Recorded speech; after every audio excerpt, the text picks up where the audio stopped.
Oi, gente, tudo bom? Hoje eu vim aqui para dividir com vocês um pouco do que eu tô sentindo nesse momento em relação ao Natal, principalmente agora, né? O Natal é semana que vem, sem ser esse sábado agora, no outro, né? Já é o Natal.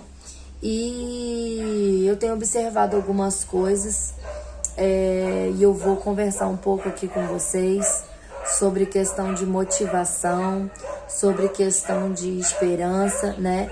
Eu espero um feedback de vocês também. Eu peço que vocês coloquem aí nos comentários para mim como que estão as vendas de vocês, se vocês hoje já estão vendendo presente de Natal ou se vocês ainda não venderam nada de Natal, né? Porque como eu falei para vocês, pelo que eu tenho observado, eu creio que é a semana do Natal que vai ser lá de quinta, sexta e sábado, que eu acho que vão ser realmente, vai ser realmente ali o boom de Natal, vão ser nesses dias, tá? Mas vocês vão colocando pra mim nos comentários se vocês já estão vendendo ou não, tá bom? Se você ainda não é inscrito no canal, gente, se inscreve aqui no canal, deixa o seu like se você gostar do vídeo, tá bom? E comenta aí pra mim se você já tá vendendo ou não, se você ainda não vendeu presente nenhum. Hoje é dia 14 de dezembro de 2022. Se você ainda não vendeu nenhum presente hoje, dia 14, coloca pra mim aí nos comentários, tá bom? Bom, gente, eu acho que eu nunca dividi com vocês, nunca dei meu testemunho, né, da minha vida, né, aqui pra vocês, aqui no canal. Acho que eu nunca dei testemunho da minha vida aqui pra vocês, mas eu vou resumir pra vocês, basicamente, algumas coisas que já aconteceram na minha vida e o ponto que eu cheguei no momento. Aí eu vou chegar no ponto que eu quero chegar, que é o ponto que eu cheguei aqui na minha loja, tá? Gente, em 2010 foi o ano que eu conheci meu marido, tá? Eu e meu marido, nós estamos juntos há 13 anos, tá? São 7 anos de casado e 6 anos de noivado e namoro, né? Mas eu conheci ele em 2010 e quando eu conheci ele, eu não morava aqui onde eu moro hoje ainda. Eu morava lá no Rio, na cidade do Rio, né? Eu morava no Rio capital, né? Como eu falei pra vocês, eu morava lá, na cidade do Rio. E quando eu conheci ele, nós ficamos aí praticamente aí 3 anos namorando à distância. A gente chegou a terminar porque não estava aguentando de tanto sofrimento, mas a gente preferia ficar junto à distância do que não estar junto, né? A gente tentou outras coisas, eu tentei seguir a minha vida sem ele porque a gente estava sofrendo muito. O meu pai, eu era nova, eu era menor de idade, meu pai não aprovava, meu pai não queria, e meu pai dificultava em tudo que ele podia dificultar. Eu trabalhava nessa época, eu conheci meu marido, eu tinha 14 anos, eu tinha 14, e meu marido tinha 20. E aí, o que acontece? Eu sempre fui, gente, muito madura pra minha idade. Sempre fui. Então, isso pra mim era valor, assim, a questão da idade era... eu não tinha aquele pensamento de bobinha de 14 anos, eu não tinha. Eu sempre fui madura pra minha idade pelas coisas que aconteceram na minha vida. E aí, o que aconteceu? Eu trabalhava em salão de festa infantil, lá no Rio. Eu trabalhava em salão de festa, eu era garçonete ou eu era monitora de brinquedo, né? Desse salão de festa que tem brinquedo, que tem as coisas, né? Eu trabalhei por um tempo num salão de festa e depois eu trabalhei em outros 2 salões de festa também, onde eu fui mais garçonete. Garçonete pra mim era melhor porque eu ganhava melhor também. E aí, nessa época eu trabalhava, gente, eu comprei meu primeiro celular, na época não existia o WhatsApp, nada disso ainda. Eu comprei meu primeiro celular, foi um celular de R$399, que era um celular caro na época. Foi um celular de R$400, eu juntei meu dinheiro ali, fui com a minha tia, né, comprou no CPF dela, porque eu era menor de idade, deu dinheiro na mão dela, ela comprou pra mim. né? Nós fomos lá na loja e tal, compramos. E eu comprei meu primeiro celular com o meu dinheiro, trabalhando. E eu comprava, gente, eu trabalhava pra botar crédito no celular pra falar com meu marido no telefone, né? E eu tinha que falar escondido, porque o meu pai não deixava a gente namorar, né? O meu pai, quando ele descobria, ele pegava meu celular, escondia. Ele já pegou e quebrou o celular na minha frente pra mim não falar com ele. Eu tinha que pegar celular de amiga minha no colégio emprestado pra mandar mensagem pra ele, pra falar que eu tava sem celular, até eu comprar outro celular e esconder. Foi uma luta, gente, enfim. Quando eu conheci meu marido, eu tava com 14 para 15 anos. Eu conheci ele em janeiro, fiz 15 anos em março, que o meu aniversário é em março. Então, praticamente ele com 15 anos que eu conheci ele. Quando eu fiz 18 anos que eu vim embora pra cá, né? Com 18 anos eu quis vir morar aqui, que é onde a minha mãe mora. E aí eu quis vir embora pra cá. E aí o que acontece? Depois que eu comecei a trabalhar aqui e tal, como eu já falei pra vocês algumas vezes, eu era gerente de uma loja de móveis aqui na minha cidade, trabalhava com móveis, só que nessa época eu trabalhava muito, eu fazia muito mais do que só a minha função. Eu amo o meu ex-patrão, tenho um carinho enorme com ele, toda vez que eu posso eu vou lá visitar. Vou lá visitar ele já tá com várias lojas, eu sempre vou lá, visito ele, vou na casa dele, ele vem aqui. A gente tem um carinho muito grande. Só que eu, nessa época, eu trabalhava muito, eu fazia muito mais do que a minha função, mas porque eu fazia coisas que o meu patrão não sabia fazer. Ele era uma pessoa muito simples, tinha certos cálculos de porcentagem, essas coisas ele não sabia fazer. Então, precificação de produto eu tinha que fazer, nota fiscal eu tinha que fazer, eu tinha que controlar as entregas dos entregadores, o que cada entregador ia montar cada dia, ia para casa de não sei quem, montar guarda-roupa, montar isso, montar aquilo. Eu tinha que controlar as entregas, eu tinha que tirar nota fiscal, eu tinha que fazer controle de preço, eu tinha que atender representante, eu tinha que fazer pedido, eu tinha que fazer compra, eu tinha que atender cliente, eu tinha que fazer planta de casa de cliente, porque eu montava, né, quando chegava um cliente que queria comprar a casa toda, tipo assim, vou casar, eu quero comprar quarto, sala, cozinha, banheiro. Banheiro não, né? Mas assim, queria todos os móveis, então eu tinha que montar a planta do cliente, mostrar todos os móveis, tudo de acordo, quando era planejado, né? No caso, não era planejado, o nosso caso era mobiliado. Quando era mobiliado, eu tinha que montar, fazer tudo direito, tudo, entendeu? Então eu trabalhava muito, gente, eu trabalhava muito. Eu que atendi o contador. Então, assim, nessa época, o meu marido, ele parou ele trabalhava com a gente na loja e aí ele começou a trabalhar embarcado. E aí, quando ele começou a trabalhar embarcado, logo em seguida a gente casou. E quando a gente casou, e eu trabalhando na loja de imóveis e tal, e eu ficava muito sozinha. Porque como eu tava aqui de pouco tempo, eu não conhecia muita gente aqui. Então eu ficava muito sozinha, não conhecia ninguém praticamente. Chegava um sábado, eu ficava sozinha em casa. O apartamento que a gente alugou onde eu morava, eu chegava da varanda, eu via as pessoas assim, e eu tipo assim, eu não tenho a casa de ninguém que eu possa ir, sei lá, pra conversar, jogar conversa fora, né, à toa e tal. E eu ficava sozinha o tempo todo, Pra vocês terem noção, gente, eu cheguei a comprar um cachorro, né, um shih tzu pequenininho, peludinho. Cheguei a comprar um cachorro pra me fazer companhia na época. Só que eu não consegui cuidar do cachorro. Eu já tava doente, já nessa época. Eu não sabia ainda, mas eu já tava doente com a depressão e a síndrome do pânico. Eu ia trabalhar e eu ficava tensa do cachorrinho ter ficado sozinho dentro de casa. Eu passava mal com aquilo dali. Enfim, eu não consegui ficar com ele. Eu tive que devolver o cachorro, porque aquilo começou a me fazer muito mal. Eu preocupada com ele e eu já tava com uma angústia no meu peito. Por causa da depressão, eu já tava com uma angústia no meu peito em relação a outras coisas também, né? Então, eu não tava bem, eu não consegui ir pro trabalho e deixar o cachorro. Era uma coisa assim, gente, desesperadora, sabe? E eu, assim, eu simplesmente tive que devolver o cachorro porque eu não tava com cabeça pra cuidar do cachorro, pra fazer. Não tava com cabeça, não tinha condição. E foi aí que eu comecei a ficar muito doente, de depressão mesmo.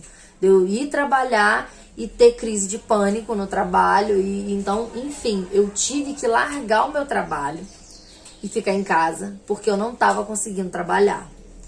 Tive que entregar o serviço ao meu patrão. Falei, não, eu não tô bem, eu não sei o que tá acontecendo comigo.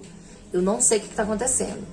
E aí, gente, eu comecei a fazer tratamento de depressão. Fui pra casa, fiquei em casa, não parei de trabalhar nessa época, só meu marido tava trabalhando.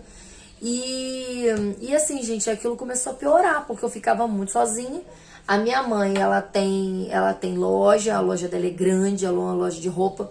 Ela tem loja. Eu tenho meu irmão, ele tem autismo. Então, minha mãe passa bastante aperto, assim, né? Muita dificuldade com ele. Então, assim, pra mim não ficar enchendo o saco da minha mãe, eu não sou muito assim de ficar enchendo o saco de ninguém, eu sou mais na minha, eu gosto de ficar na minha sozinha. E aí eu ficava muito sozinha. Hoje em dia, eu curto estar sozinha, eu gosto de estar sozinha. Hoje eu gosto, hoje eu tenho outra cabeça. Mas naquela época não tava me fazendo bem. Naquela época tava fazendo muito mal ficar sozinha. E aí eu comecei a me afundar naquela depressão e naquela síndrome do pânico. Eu passava mal quando eu saía, tivesse que sair na rua, eu dirigindo, eu passava mal, eu começava a ter falta de ar se eu entrasse num lugar que tivesse muita gente. Enfim, nessa época que eu tava tratando da depressão, quando eu comecei a melhorar com o tratamento, eu engravidei. Engravidei da minha filha, né? Minha primeira gravidez, eu engravidei da minha filha, da Valentina. E aí o médico falou, ó, corta tudo, você não vai poder tomar mais nada. Quando eu descobri gravidez, eu tava com 6 semanas, eu acho. E aí o médico falou, corta tudo, você não pode tomar esses medicamentos que você tá tomando, você não pode tomar na gravidez. Não vai poder tomar, você vai ter que ir na obstetra primeiro, ver se ela libera algum antidepressivo pra você tomar, algum calmante pra você tomar na gravidez, porque os que você toma hoje você não pode tomar grávida. E aí, gente, meu Deus. E aí o cara, o que eu vou fazer? Como é que eu vou arrumar? Passando mal, grávida, sozinha, depressão, sem tomar remédio. E aí, porque meu marido, ele desembarcava, ficava 2 semanas e 2 semanas ele ficava pra lá. E essas 2 semanas que ele ficava pra lá, parecia uma vida, né? Era o tempo que eu ficava ali sozinha. E aí, gente, chegou um tempo que nada na televisão me agradava. Eu podia mudar de canal, que não tinha nada, pra mim não tinha graça, tudo tava horrível. E isso é um estágio da depressão, tá? Tudo tava horrível, nada te agrada, nada tá bom, não tem nada bom. Pode ter 300 filmes no Netflix, na minha época nem tinha Netflix nessa época, mas podia ter, sei lá, Telecine, o que for, botava o canal que fosse. Eu tinha a Sky na época, não tinha nada que me interessasse, nada que me interessasse. Eu lembro que teve um dia que eu fui parar na rua de madrugada, de pijama, eu fui dar uma volta na rua de madrugada pra esparecer minha cabeça, de tão mal que eu tava dentro de casa sozinha, sem conseguir dormir. E aí eu liguei pra um amigo meu, falei com ele que eu tava passando mal, que eu não tava me sentindo bem. E aí ele falou assim, não pode ficar na rua sozinha, né? Vamos andando até lá na sua mãe pra você esparecer. E aí a gente foi andando até a casa da minha mãe, fui andando e a gente foi conversando. E aí eu dei um toque na minha mãe, liguei pra minha mãe, falei que eu tava lá na porta, que eu não tava me sentindo bem, pra mim ficar sozinha na minha casa. E aí foi nesse dia que eu percebi que eu não podia, eu não ia poder passar essa gravidez sozinha aqui, porque eu já tinha tido episódios, inclusive, de síndrome do pânico, de eu entrar tão grave em pânico que eu desmaiava. Eu não podia desmaiar grávida, você não pode cair no chão, né? Não pode ter queda. Então foi aí que eu liguei pro meu pai, falei com meu pai que eu tava muito mal e que eu não queria mais passar a gravidez aqui sozinha. E aí meu pai falou, vem pro Rio, que você vai passar a gravidez aqui, nós vamos cuidar de você aqui. E na minha casa lá no Rio, sempre tem gente, né? Eu nunca tô sozinha. Eu tenho a minha avó, tenho a minha tia, tenho os meus primos que moram na casa da frente. E a casa do meu pai é atrás, que aí é o meu pai, a minha irmã e a minha madrasta. E aí, realmente, nunca tava sozinha, né? A minha tia foi quem me criou, minha tia, minha melhor amiga dessa terra. E ela foi quem me criou. Então eu sentia muita falta da minha tia, eu conversava tudo com a minha tia. E aí, pelo menos, eu ia poder estar com a minha tia, né? ia poder estar com a minha tia durante o dia, assim, direto, a gente poder conversar, né? Ela ia estar ali perto de mim, então ia ser melhor pra mim. E aí, gente, eu tratei, na época, eu passei muitos apertos, gente. Durante essa gravidez, além do problema da depressão que eu tinha que lidar durante a gravidez sem medicação, eu acabei pegando chikungunya nessa época. Foi a época que começou chikungunya e zika, foi a época que estourou zika e chikungunya. E ainda não se sabia se você estava com dengue, se você estava com zika ou se você estava com chikungunya. Não tinha um exame que determinava ainda, eles ainda não tinham o exame que separava o que era zika, chikungunya e dengue. Então, quando eu comecei a ter um monte de mancha no corpo, grávida, um monte de mancha no corpo, isso lá no Rio, né? Comecei a ter um monte de mancha no corpo e muita dor no corpo, muita dor nas juntas, dor pra levantar, dor pra andar e grávida, né? Só que eu não sabia que era chikungunya e eu desesperada com medo de ser zika, porque a gente já sabia das coisas que os médicos já associavam a questão da zika, a microcefalia das crianças e tal. Então você imagina uma pessoa com depressão, uma pessoa com síndrome do pânico, grávida, com dengue ou com o que fosse, sem saber o que era, imaginando que o seu filho dentro da sua barriga pudesse estar sem um pedaço da cabeça dentro da sua barriga. Você imagina a minha cabeça como que foi na gravidez da minha filha, né? E aí eu fui num psiquiatra, marquei um psiquiatra lá no Rio, que foi uma bênção na minha vida, foi um instrumento de Deus para me ajudar a sair da depressão. Teve uma senhora, uma profetisa que encontrou comigo aqui na minha cidade, ainda antes de eu ir para o Rio, que ela falou comigo que Deus ia dar a cura da minha alma através do presente que ele estava me dando. E na época eu não entendi o que ela tinha falado, depois eu entendi que era a minha filha, era o presente que Deus estava me dando para me tirar da depressão. E aí eu comecei a fazer o tratamento com o psiquiatra me passou uma medicação que eu poderia tomar, mas só em caso de urgência, de pânico e tal que eu poderia tomar. E aí eu conciliei esse tratamento com a obstetra autorizou e tal, e aí, mas eu não era assim, o antidepressivo que ela me passou, que era o único que eu poderia tomar na gravidez, que era fluoxetina, aquilo pra mim foi desesperador, aquilo me fez um mal, a fluoxetina me fez um mal. Eu gritava, gente, eu gritava de desespero, porque em vez do remédio me ajudar, o remédio me deu um efeito contrário, que eu ficava desesperada, eu ficava nervosa, eu ficava achando que ia morrer o tempo todo.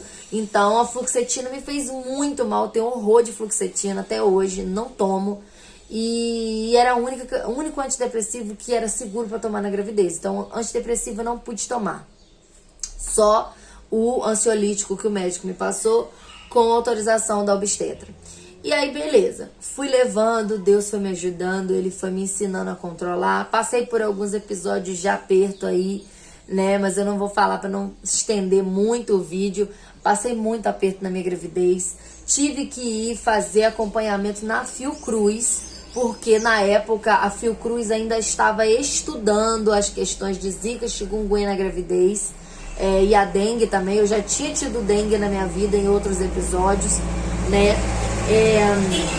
Então a Fiocruz era o instituto que estava pesquisando como se descobria, né? A gente vira e mexe, tinha que ir lá na Fiocruz fazer exame de urina, fazer alguns exames lá, sempre que eles chamassem tinha que ir lá na Fiocruz fazer exame e tal, né? Só que, o que aconteceu? Isso aí foi de 3 para 4 meses, quando eu descobri que eu tava com alguma coisa, que eu não sabia se era zika, dengue, chikungunya, e eu achava que a Fiocruz ia me dar o resultado, né, logo. Mas a Fiocruz só me deu o resultado lá com 8 meses, quando eu estava com 8 meses que foi sair o resultado da Fiocruz, que eu tava com chikungunya. Então eu não sabia o que eu tinha. Então eu fiquei esperando a morfológica, a ultrassonografia morfológica, que é aquela que você vê todas as medidas do bebê, como que o bebê tá e tal, que é com 5 meses. Então eu fiquei sofrendo até completar 5 meses e poder fazer a morfológica para descobrir o que eu tinha, porque eu queria saber. A morfológica ia me falar se o meu filho tinha ou não tinha microcefalia, né? Então quando eu fui fazer a morfológica, eu não queria saber se era menino, se era menino, não me interessava. Eu queria saber se o meu filho tinha cabeça normal, se estava tudo certo dentro da minha barriga com o meu filho, né? Então, porque pra mim era menino, né? Então eu falava, eu quero saber como é que tá o meu filho, quero saber como tá o meu filho. Então, quando a médica olhou, a médica falou, você já sabe o que é? Eu falei, não sei, eu quero saber como tá a cabeça do meu filho. E a médica não, graças a Deus, gente, a médica não, tá tudo perfeito, tudo certinho, as medidas e tal, tudo certinho e tal. Eu expliquei pra ela por que eu tava desesperada, ela entendeu. Ela falou, não tem nada de microcefalia, tá tudo normal na sua criança, graças a Deus tá tudo normal. Agora você quer saber o sexo? E aí ela falou que era menina, né? E eu achei que era menina, e ela falou que era menina. E aí eu fiquei feliz, porque tava tudo normal com a minha filha, né? Tudo normal com a minha filha, graças a Deus. E aí, gente, eu fui lidando, né, com a depressão, a síndrome do pânico até o final da gravidez e tal. E aí a minha filha nasceu, graças a Deus, ainda fiquei um mês lá no Rio ainda, até poder viajar com ela pra cá, né, poder vir embora. E aí quando eu vim embora, aí depois que eu tive a minha filha, né, do final da gravidez até eu ter minha filha, eu já tava controlando bem questão de pânico, já não tava tendo mais, porque eu já tava sabendo controlar a respiração e tal, né, e eu tive muitos papos com Deus, né, nesse período aí, que eu passei muito aperto. Mas enfim, tive a minha filha, vim embora. E aí quando a minha filha fez 1 aninho, né, nós fizemos um aniversário para ela, nós fizemos uma festa para ela no salão, um salão da minha cunhada, né, irmã do meu marido, cedeu o salão pra gente. E aí todo mundo ajudou na minha família, minha mãe ajudou, meu pai ajudou, a mãe do meu marido ajudou.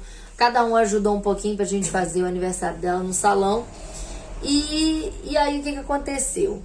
O aniversário da minha filha foi no dia 11 de novembro. De que ano, gente? Tem 5 anos isso, a minha filha tá com 6 anos. Tem 5 anos isso, 2018, né? Acho que foi 2018, E aí, no dia 11 de novembro foi o aniversário dela, num sábado. Aí no domingo eu fui lá no salão para poder juntar as coisas do salão para poder devolver, negócio de festa, né? Essas coisas de festa que a gente tem que devolver, coisa que monta e tal. E tinha o bolo fake para devolver, eu tinha que devolver na segunda-feira. E aí na segunda-feira eu peguei, minha mãe tinha 2 carros na época, minha mãe tinha o carro dela e tinha um carro, um Uno mais simplesinho, né? Que a gente usava para ir no mercado, para fazer as coisas, para pegar malha, rolo de malha, essas coisas, levar pra costureira. E aí eu peguei, pedi minha mãe, falei, mãe, me empresta. Eu não tinha carro na época. Falei, mãe, me empresta o carro para mim poder ir devolver o bolo, né? Eu tinha que ir no mercado também. E aí eu peguei o carro e fui. E aí, gente, quando eu tava voltando, né, devolvi o bolo. Quando eu estava voltando pra minha cidade, eu resolvi esticar e ir em uma outra cidade fazer compra, né, que eu gostava de fazer compra numa outra cidade, mas é tudo perto, tá? E aí, em vez de eu entrar aqui na minha cidade, eu estava vindo de uma cidade, e em vez de eu entrar na minha cidade e vir embora pra casa, eu resolvi seguir reto e ir numa outra cidade fazer compra, porque lá eu fazia compra num atacadista lá que saía muito mais em conta, então eu fazia compra lá. E aí eu resolvi passar direto para ir nessa cidade para fazer compra. E aí o que aconteceu? Eu sofri um acidente no caminho, no meio do caminho eu sofri um acidente, eu capotei 5 vezes num barranco assim, ó, um barranco que descia. Meu carro capotou 5 vezes assim, ó, até lá embaixo. E aí foi a época do meu acidente. Acho que eu nunca contei pra vocês desse acidente, que eu só não morri porque foi a mão de Deus. Deus não deixou. Eu fraturei aqui a C6 da minha cervical. Eu quebrei, não sei se vai dar pra vocês verem, mas o meu pulso aqui, ele é operado, ó. Vocês podem ver aqui a cicatriz do meu pulso, ó. Cicatriz, eu tenho uma placa de titânio aqui, não tenho mais osso. Aqui eu tenho uma placa de titânio. No meu acidente, quando eu capotei, eu não vi nada, eu não lembro de nada. Na verdade, foi muito estranho, porque eu não lembro de nada desse acidente. Do trecho da minha cidade pra lá, eu não lembro de uma curva que eu fiz. Eu não lembro. Eu não lembro de barulhada, de capotada, não lembro de nada disso, não lembro de nada. Eu só lembro quando o carro parou de capotar, que o meu olho, de tanto que bateu, o meu olho, um estava fechado e o outro estava meio aberto, só que os meus 2 olhos estavam cobertos de sangue, de tanto que eu bati nas capotadas aqui. Esse olho fechou e esse aqui ficou meio aberto, mas estava cheio de sangue, então eu não estava enxergando. E eu quebrei os 2 braços, esse e esse aqui. A minha bacia ficou machucada, né, de tanta porrada nas capotadas, então eu fiquei uma semana sem andar. E eu fiquei de cabeça para baixo, porque o carro parou de cabeça para baixo e amassou todo em cima de mim, no motorista. Amassou todo em cima de mim e eu fiquei de cabeça para baixo ali. E eu nunca tinha quebrado nada, então eu puxava meu braço e quebrei aqui o ombro também. E o meu braço não saía do lugar, e eu não entendia por quê, e eu não estava enxergando. E eu demorei para entender que eu tinha sofrido um acidente. Eu demorei para entender o que estava acontecendo. E eu só puxava meu braço e não enxergando nada, e meu braço não saía do lugar. Eu não sabia por quê, que era porque estava quebrado. E eu não sabia, não entendia que era isso, né? E aí quando eu entendi que eu tinha sofrido um acidente, e o carro, ele amassou assim, ó. Então a minha cabeça, ela tava assim, ó. Minha cabeça tava assim, ó. E eu tentando me mexer, tentando sair dali pra me arrastar pro chão, tentando fazer alguma coisa, e eu não conseguia fazer nada. Porque eu sinto aqui, ó, aqui eu sou toda esfolada. Não sei se vai dar pra vocês verem aqui. Acho que não vai dar pra você. Aqui, ó. Aqui é branquinho, tá vendo que é branquinho aqui assim, ó? Isso aqui, meu, ficou tudo em carne viva, que o cinto esfolou aqui assim, ó.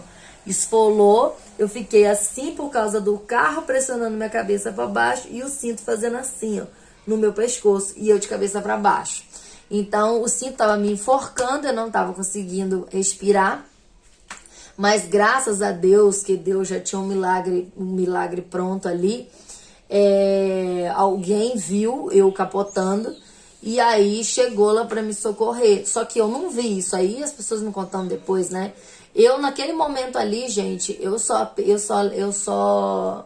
quando eu entendi que eu tinha sofrido um acidente e eu sabia que eu ia morrer. Do jeito que eu tava ali, eu falei, eu vou morrer.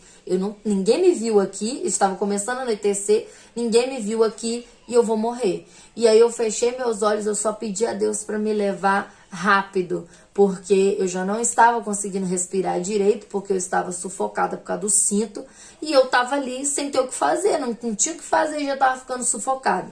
E aí eu fechei meus olhos, porque eu já não estava enxergando, e eu orei. Falei, Senhor, eu entrego a minha vida nas tuas mãos, e eu te peço que o Senhor, por favor, tome a minha família nas tuas mãos, que meu marido possa cuidar da minha filha, que o Senhor possa ajudar ele a cuidar da minha filha, e toma a vida deles, cuida deles. Pedi por cada pessoa da minha família, meu pai, minha irmã, minha madrasta, minha mãe, meu irmão, minha irmã. Pedi por toda a minha família, meu marido, minha filha. Pedi a Deus e falei, Senhor, por favor, me leva rápido, porque eu não tô conseguindo respirar. Por favor, Senhor, me leva, perdoa os meus pecados, me salva, pedi a Deus para me salvar em relação à salvação, né? Eu lembro da minha oração como fosse ontem. Pedi a Deus, gente, perdão pelos meus pecados e pedi a Deus que me levasse rápido, porque eu já estava sem respirar. E aí, quando eu falei amém, fechei meus olhos e falei amém, eu imaginei que eu ia embora naquele momento. Eu escutei um homem gritando, moça, moça, moça. Aí eu só ouvia, né, porque eu não enxergava. Moça, moça, você tá bem, moça, você tá bem. E aí ele tava do meu lado assim, eu escutava que a voz vinha do lado, ele deve ter ajoelhado do lado do carro. Só escutava a voz dele, ele, moça, você tá bem? E aí eu falava com ele, eu falava, moço, eu não tô conseguindo respirar, porque o cinto tá me prendendo meu pescoço. Aí ele falou, mas a gente não pode tirar você daí, a gente não pode te mexer até o SAMU chegar e tal, não sei o quê. Me dá o telefone de alguém da sua família. E aí eu falei o telefone, falei direitinho o telefone da minha mãe, falei o telefone do meu marido. E aí eles ligaram, né, pra minha família, e só que não perto de mim. Ele só ali na hora, ele só pegou os telefones. E aí ele falou, a gente já chamou o SAMU, mas eu não posso mexer em você. Eu falei, moço, eu não estou respirando. E aí eu já estava sem voz. E aí eles arrumaram um facão lá, não sei de onde lá, e eu só lembro de mim chacoalhando. Tipo assim, eu chacoalhando porque estava cortando aqui o cinto. E aí nisso que cortou o cinto, que me soltou, eu apaguei. Eu desmaiei, eu já não lembro de mais nada. Acho que a adrenalina caiu, né? Porque eu me senti segura, que eu já estava ali com eles. E aí eu apaguei.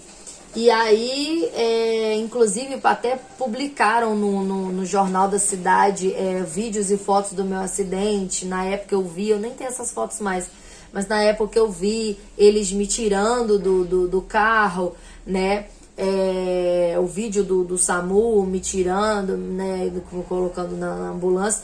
Quando eu acordei, gente, eu estava dentro do hospital, dentro da sala de tomografia. Eu acordei dentro da sala de tomografia. Eles estavam tirando a minha roupa para poder eu fazer a tomografia. E aí que eu perguntei onde que eu tô, o que tá acontecendo. E aí a médica veio, falou comigo, me explicou direitinho o que tinha acontecido. E eu não podia me mexer. E eu também não tinha nem como me mexer, gente. Eu tava toda quebrada. Quando eu comecei a sentir dor, vocês não tem noção de quanta dor que eu senti naquela época, daquele acidente. O que mais doía em mim era o pescoço. A dor mais violenta era aqui, o pescoço. Mas doía muito, gente. A lágrima saía de tanta dor que eu sentia no pescoço, por causa de estar, né, fraturado. Mas aí eu fiquei no hospital, acho que o acidente foi na segunda-feira.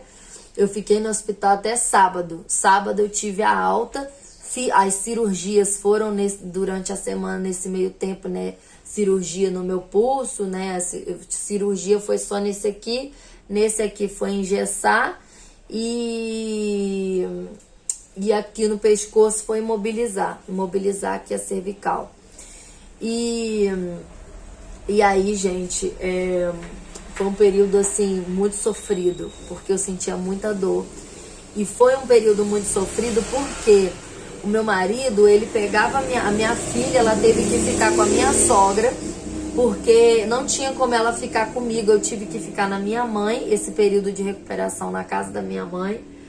E a minha filha, não tinha como ela ficar comigo, porque eu não podia pegá-la no colo, e ela queria ficar em cima de mim, e eu não podia pegar ela, e eu toda quebrada, eu não podia ficar perto dela, porque eu não tinha como pegar ela, e eu tava toda quebrada. Então, né, aí ela acabou ficando na casa da minha sogra, e aí o meu marido trazia ela algumas vezes no dia para eu poder ver ela, né? Aliás, era uma vez por dia que ele trazia para mim poder ver ela.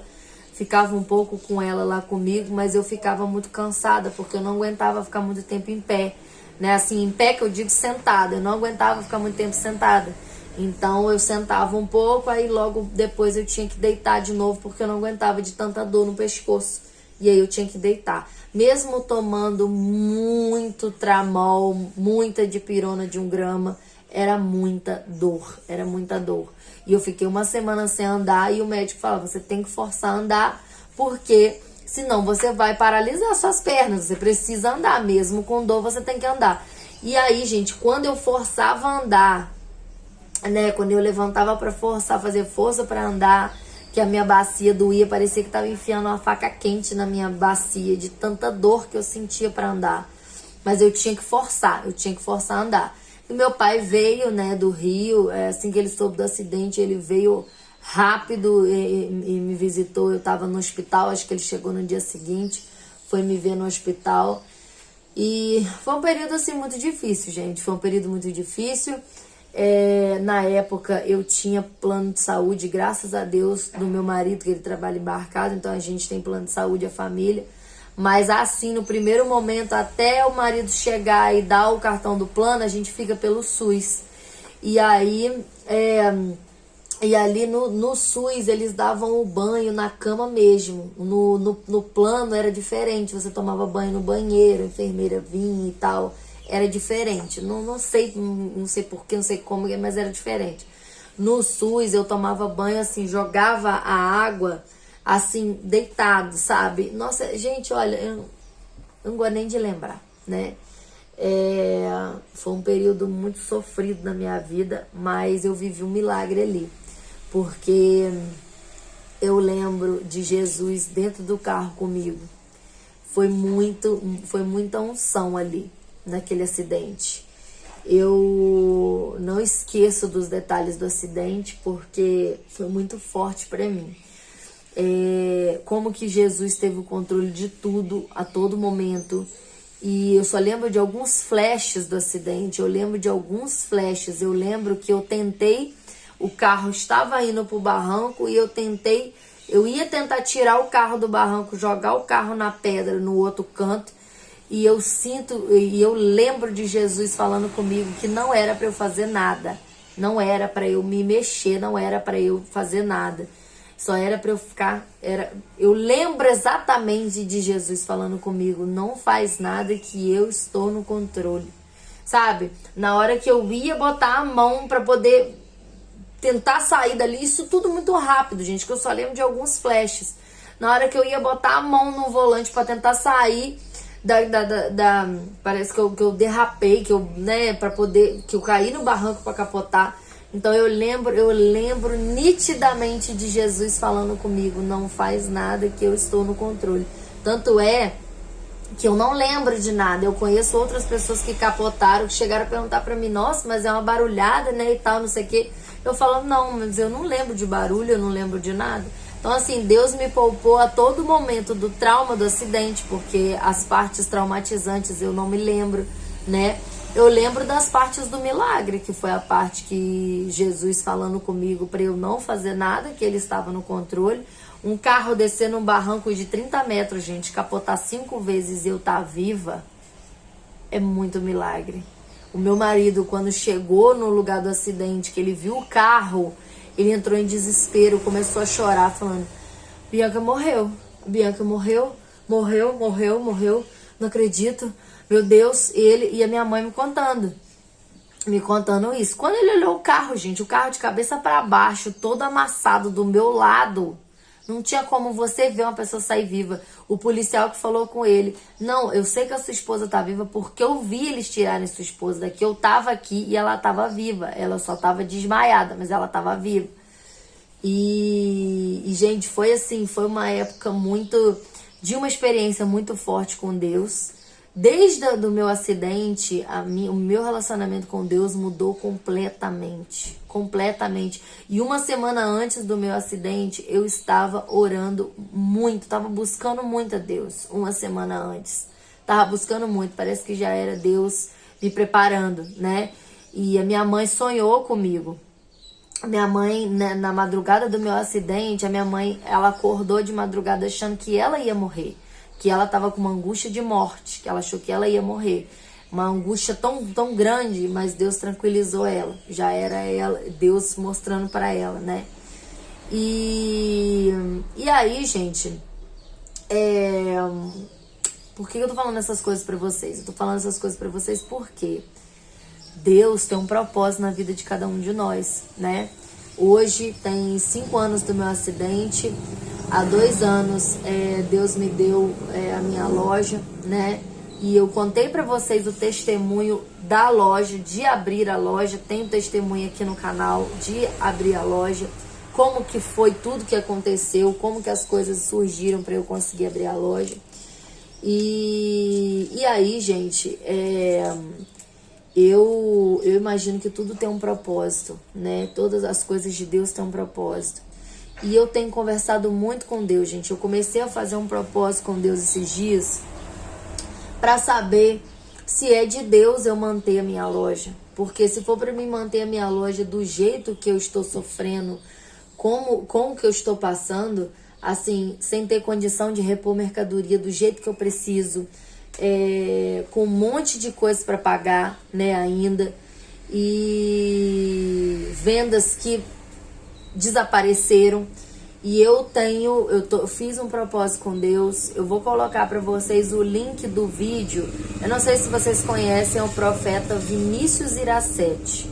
Eu estou fazendo um propósito de orar e jejuar no sangue de Jesus todos os dias. Eu estou fazendo esse propósito com Deus e eu estou esperando um milagre. Eu estou pedindo a Deus um milagre no meu negócio, um milagre na minha vida financeira. Eu estou pedindo a Deus um milagre na minha vida financeira. E eu vou ficar nesse jejum até o dia daquilo que eu coloquei para Deus, pedindo a Deus o meu milagre, né? Na minha vida financeira eu tenho clamado a Deus pelo meu milagre. E eu vou esperar em Deus pelo meu milagre. Então assim, gente, eu vim aqui falar com vocês. Por que eu tô falando essas coisas da minha vida aqui com vocês? Porque, gente, a gente precisa tomar posição. Até quando a gente precisa de um milagre, a gente tem que tomar posição com Deus. A gente não pode ir empurrando as coisas com a barriga. A gente precisa clamar, a gente precisa se envolver, a gente precisa buscar fervorosamente. Todas as vezes que eu precisei de Deus, que eu busquei fervorosamente, Deus me respondeu poderosamente. Poderosamente, mas não é um buscar de uma oração deitado, dormindo, não. Deitado e indo dormir, não. É um buscar de obrigado, meu Deus, pelo meu alimento, não.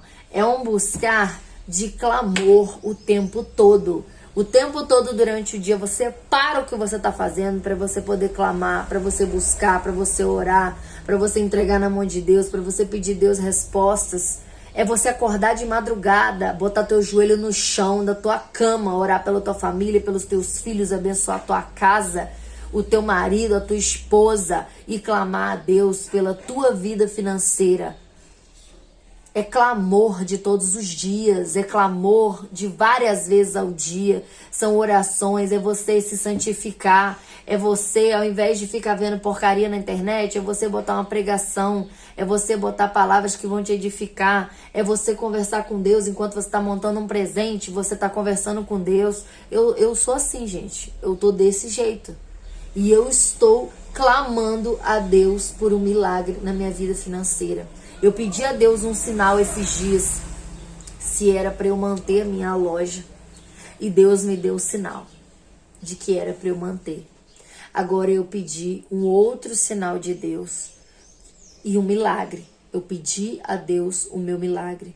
E eu vou buscar de Deus o meu milagre.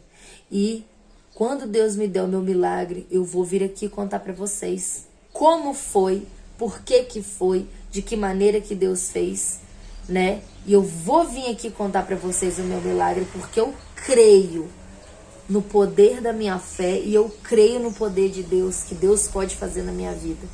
Então eu vim contar para vocês, gente, o meu testemunho, um pouco da minha vida, para que você se infle daí de fé, né?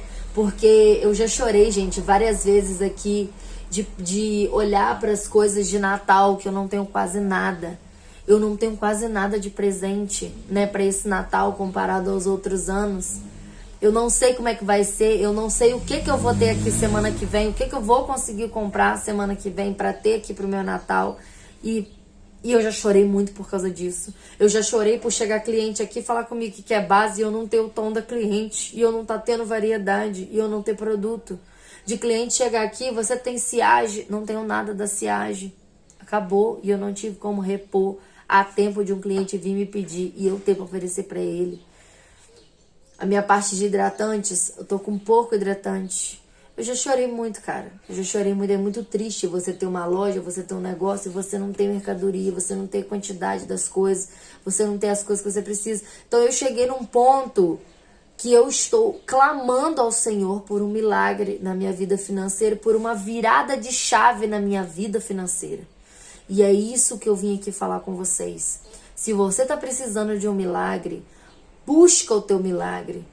Eu comecei a fazer esse propósito. Dá uma olhada no vídeo dele, de como que ele explica para vocês fazerem. Eu vou colocar o link aqui do primeiro vídeo quando começa a campanha do jejum e da oração, se você quiser fazer também, faz pela tua vida, pelo teu negócio, pela tua saúde, por uma cura.